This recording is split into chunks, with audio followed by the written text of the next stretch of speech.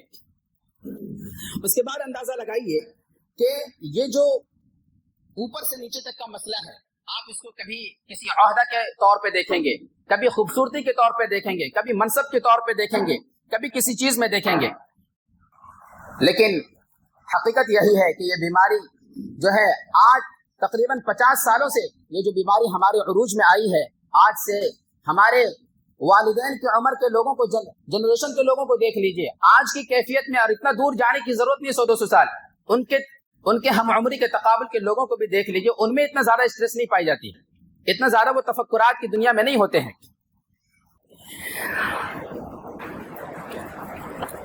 لہذا جو میں احساس کرانا چاہ رہا ہوں کہ ہمارا دل اور دماغ اتفاق میں کیوں نہیں رہتا ہے، ان میں سے ایک کڑی یہ بھی ہے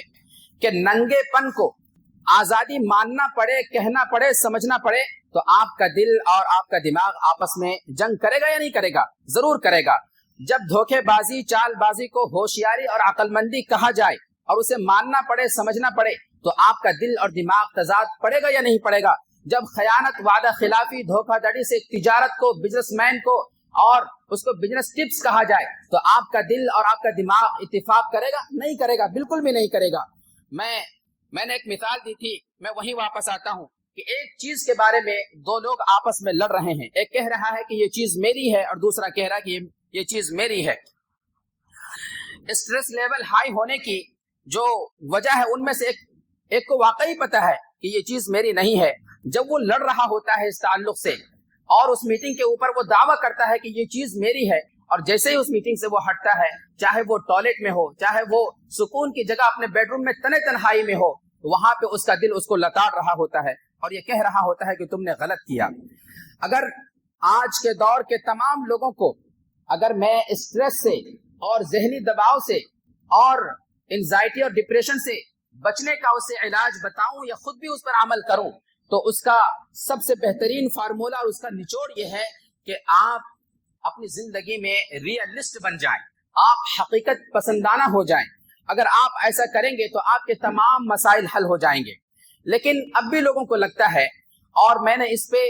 کئی دنوں سے مسلسل میں اس پہ ریسرچ کر رہا ہوں، اور اہل علم کے تمام چیزوں کے مقالات کو میں نچوڑ پہ لاتے ہوئے میں نے اس کو جو نچوڑ نکالا ہے اس کے تعلق سے وہ یہ ہے کہ لوگوں کو لگتا ہے کہ اسٹریس، انزائٹی وغیرہ کی گولیاں کھا لو، علاج کروا لو۔ آپ یقین جانیں کہ اس چیز کا کوئی علاج ہے ہی نہیں، اس کا کوئی علاج ہے ہی نہیں کہ آپ گولیاں کھا کر کے اپنے آپ کو صحیح کر لیں، بلکہ اس طرح کی بیماریوں سے لڑنے کے لیے اپنے آپ کو بیدار کرنا ہوتا ہے، اپنے آپ کو جاگرک کرنا ہوتا ہے کہ کمیاں کہاں سے ہیں، کس طرح سے مجھے اس طریقے کی چیزوں کو فیس کرنا پڑ رہا ہے۔ آئیے قرآن مجید کی روشنی میں یا نبی کریم صلی اللہ علیہ وسلم